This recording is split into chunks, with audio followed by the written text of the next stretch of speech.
Hello YouTube, I'm 87 Ricer, that's me, and I am on Olaf, as you can see. I'm starting at this church just a little bit outside of town going towards Gasconade, which is actually that direction. But just kind of wanted to start things off, kind of just do a Sunday chat. I've been riding today.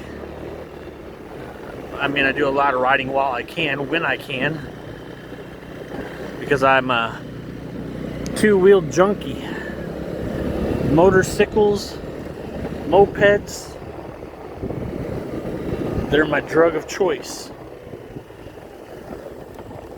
When I want to get high, I get high off of that.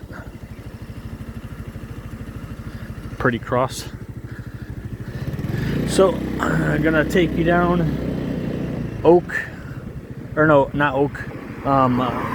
Puchta Winery. I call it Winery Road because even though I've lived out here for many years, I still can't remember the name of the road, so I just call it Winery Road because Adam Puchta Winery's on it. So I'm gonna take a left right where that vehicle is coming out. There's a vehicle just came out from where I'm going to turn.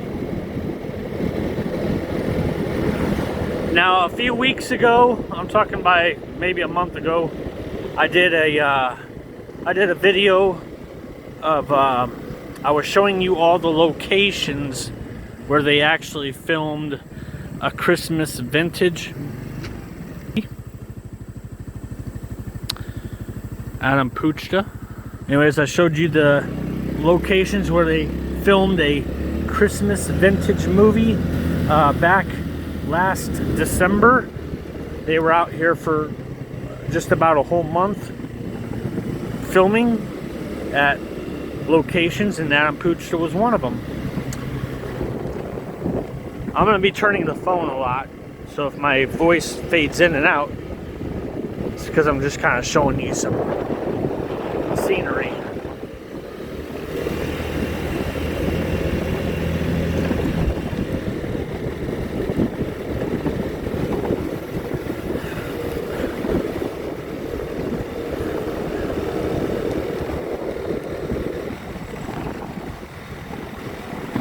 Now, right where this sign is on my right hand side, there's a bridge that goes to Adam Puchta, which is this right there, that little creek path. Nice open field, beautiful scenery. I'm gonna let this car pass so that way he doesn't have to stay behind my slow ass.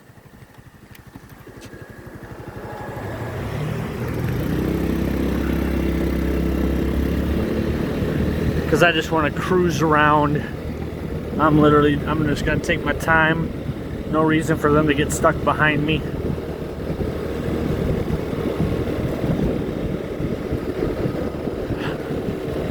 It's relaxing. It's relaxing out here.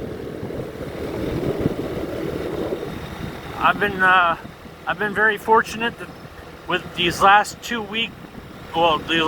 months of August and September, I've had 3 weeks vacation, plus I've had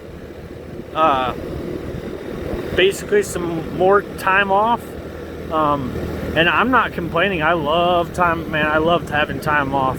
I mean, it's just, the good thing is I don't feel lazy about having the time off because of the situation I'm in. I'm financially content. I'm good. I'm secure. And the bills that I had when I first started driving a truck, the largest bill is no longer there. And so I don't have to really, as long as I make enough to pay my electric and my pad rent where my place is sitting, then I'm good, because the rest of it is like, is by choice. Everything's by choice. Choosing to have insurance on the vehicles, that's choice. If I chose not to have insurance on my vehicles, that's less bills that I would have. But because I'm in a situation where, well, we need the insurance on the vehicles, it's a must. And so the other two bills are a must, and that's those bills, I can't get out of those bills. Those are like more long-term bills. So as long as I make enough to pay my bills, then I can have lots of time off.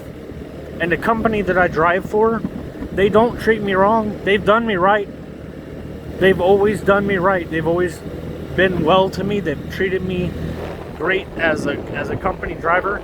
I don't know of too many people who can say who the company that they drive for is good, because I hear that a lot of companies that people drive for, those people are looked up at as numbers. Ooh, a little calf, 2 little calves.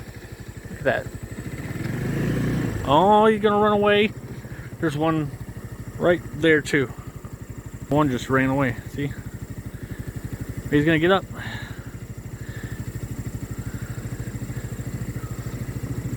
The cow's looking at me like, what are you gonna do?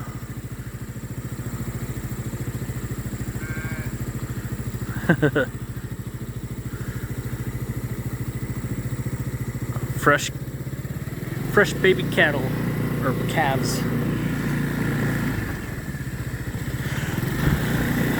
Relaxing, just relaxing. I love riding. But anyways, the company that I drive for, I'm not treated as a number, and I've never felt like a number at the company that I drive for. And they've been very good to me.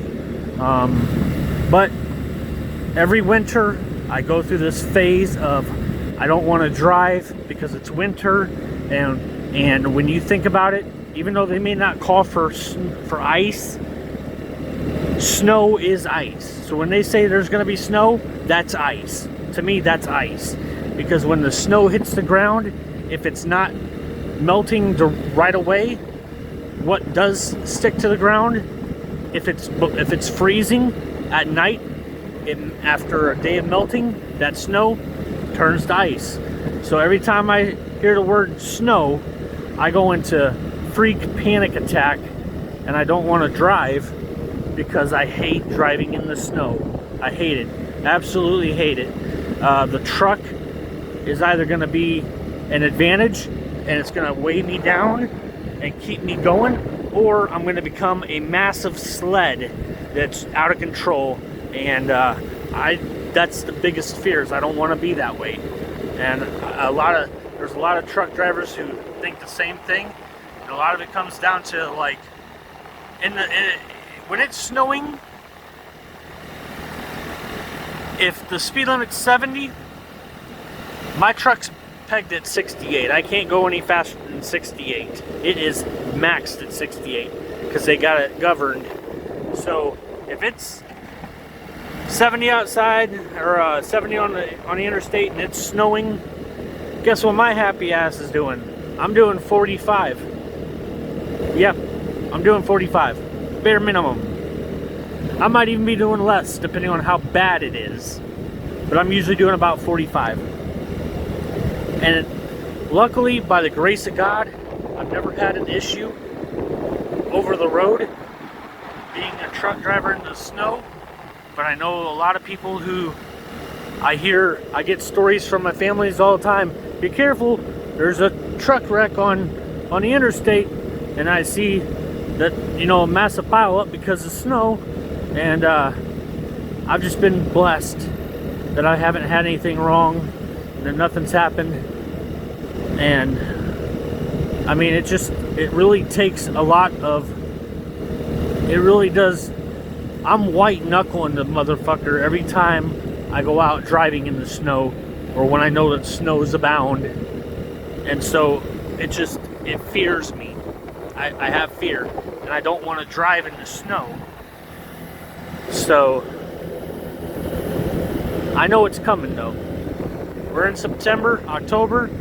Man, I'll tell you what, I don't know if all of you who do watch my channel, if all of you are followed, but last winter, I'm not kidding, every state north of Missouri got hit with snow every single weekend. It seemed like every weekend it seemed like they were getting snow.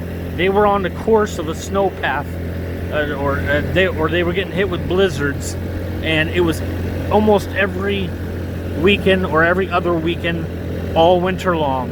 It was bad up north, and I've been very fortunate enough that I didn't have to travel too far up north. I did travel up towards Chicago and Michigan and stuff, but the good thing about those people up north, and even on the northeast end, they know how to use their salt, they know how to use their plows, and they keep them roads pretty damn clear 99% of the time. Unless it's just a massive blizzard and it's just starting out, they're gonna struggle. But usually, once the snow has kind of died down and it's not as coming down heavy, they usually got that shit pretty well clear right out of the gate, because they've stayed on top of it and they use salt heavily. So everybody up north and northeast does very well.